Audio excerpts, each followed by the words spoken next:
Hey everyone, welcome to my channel. आप सभी का मेरे चैनल पर स्वागत है।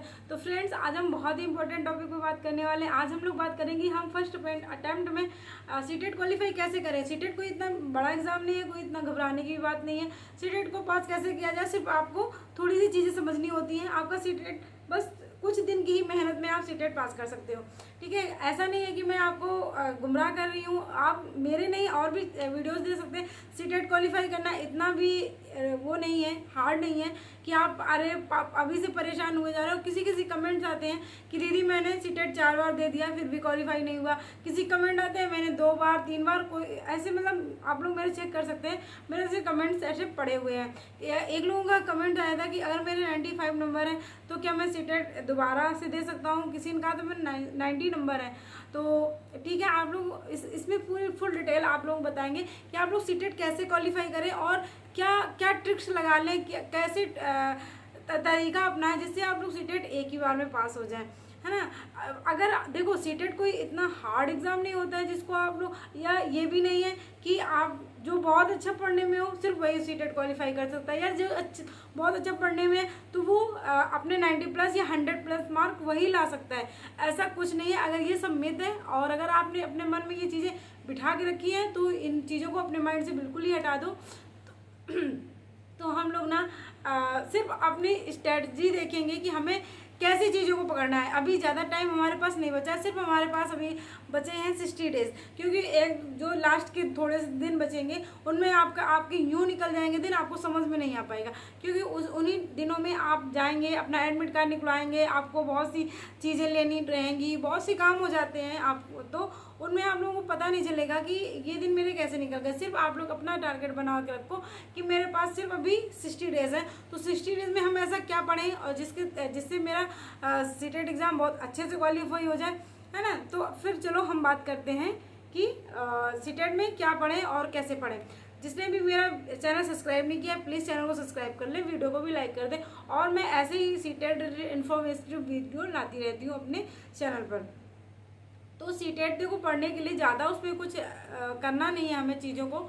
सीटेट नॉर्मली एक क्वालिफाइंग एग्ज़ाम होता है जिसमें मुझे सिर्फ कितने नंबर 90 नंबर लाने होते हैं जो जनरल कैटेगरी से हैं, और जो ओबीसी और SC ST से हैं उनको 82 नंबर लाने होते हैं। लेकिन आजकल हम लोग ये टारगेट बना के चलेंगे कि हमें जो हमारा है स्कोरिंग मार्क्स, तो वो हमें सिर्फ 90 प्लस ही लाना है। क्योंकि हम लोग अदर स्टेट यूपी वैकेंसी, ऐसे वैकेंसी का इतना बुरा हाल हो रखा है, तो यूपी वैकेंसी आने से तो रही इतनी जल्दी। तो आप लोग अदर स्टेट के लिए, जैसे अभी MP की निकली हुई है, MP टेट का फॉर्म चल रहा है, जिसको भी MP टेट का फॉर्म भरना है वो लोग MP टेट का फॉर्म भर सकते हैं। क्योंकि हम सिर्फ अपने स्टेट के भरोसे नहीं रह सकते। हमें जैसे जिसको ज़्यादा नौकरी की नीड है वो दूसरी स्टेट के लिए भी अप्लाई कर सकता है।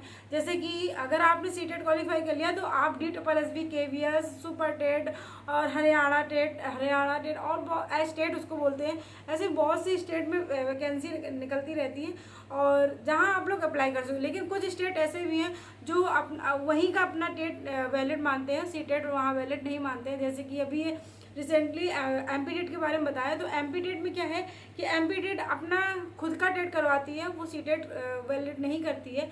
उसका मानना है कि आप पहले हमारे स्टेट का टेट क्वालिफाई करो, इसके बाद जो भी वैकेंसी आएगी उसमें आप शामिल हो सकते हो।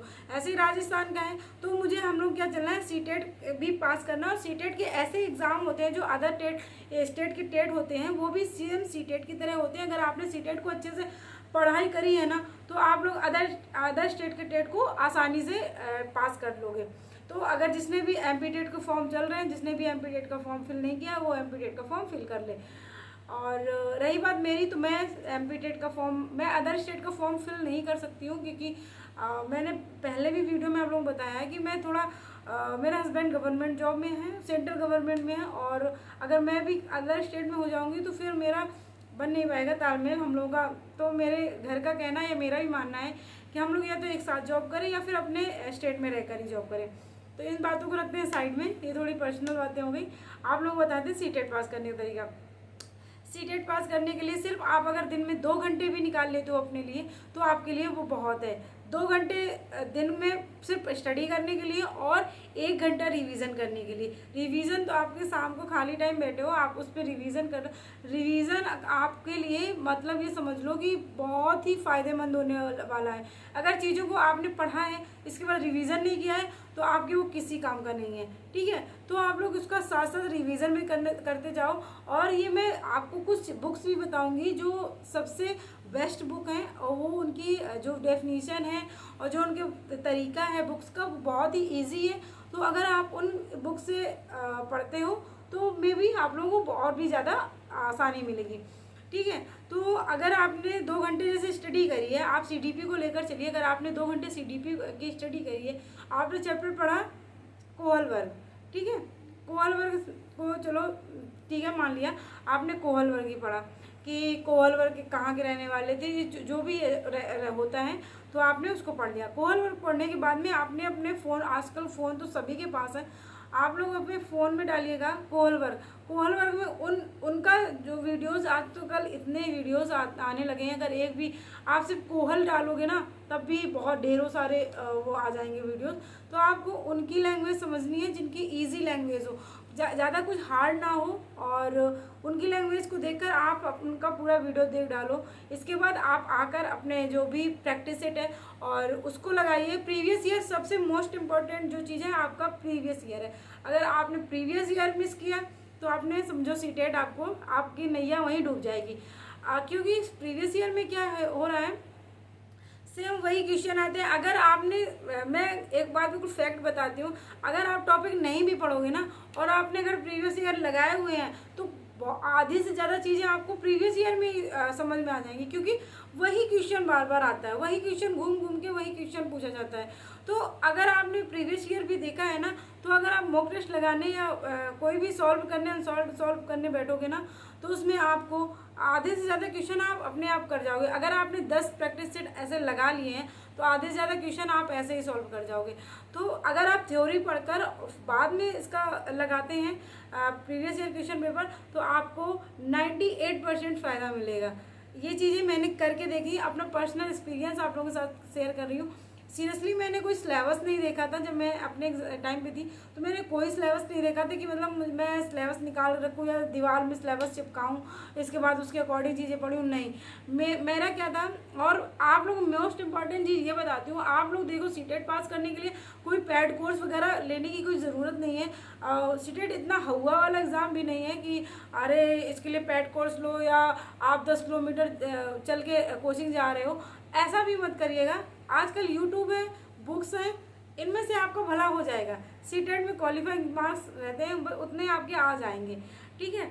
और अगर आप लोग प्रीवियस ईयर प्रैक्टिस सेट आप अगर लगाना चाहते हो तो वो अरिहंत के लगाइए। देखो मैं ये नहीं बोल रही हूँ कि अरिहंत में मिस्टेक्स नहीं है, देखो मिस्टेक्स हर एक बुक में होती है, लेकिन मैं सजेस्ट करूँगी कि अरिहंत में बहुत कम मिस्टेक है। ऐसे एक थोड़े ही क्वेश्चन होंगे जिनमें मिस्टेक्स है, बाकी देखो मिस्टेक्स के लिए अगर हम ढूंढने बैठेंगे तो हर बुक में आपको मिस्टेक मिलेगी।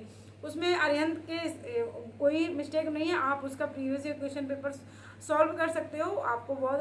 और अगर इसके अलावा एक आपको यूथ की रहेगी, यूथ की आती है बुक आती है। यूथ की बुक मुझे इस वजह से आप लोगों नहीं करूँगी क्योंकि यूथ की बुक में क्या होता है कि आपने जैसे क्वेश्चन लिखा है जस्ट उसके नीचे क्या हो जाता है आंसर लिखा हुआ है, तो आप उस क्वेश्चन को पढ़कर उस पर अपना माइंड नहीं दौड़ा पाएंगे। हमारा क्या रहता है, हमारा माइंड तुरंत आंसर पे चला जाएगा।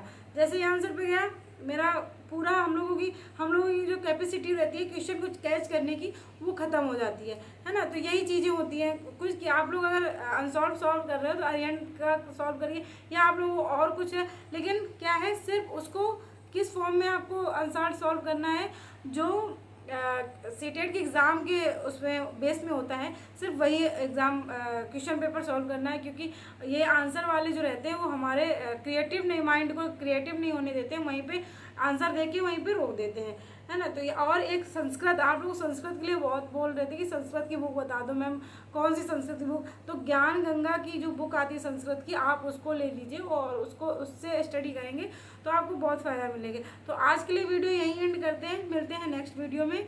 और ऐसे ही मेरी सजेशन वाली वीडियो आती रहेगी। प्लीज़ जिसने चैनल सब्सक्राइब नहीं किया, चैनल सब्सक्राइब कर ले, वीडियो को भी लाइक कर ले। मिलते हैं हम नेक्स्ट वीडियो में, तब तक के लिए अपना ख्याल रखो और अपनी पढ़ाई भी बहुत अच्छे से करो।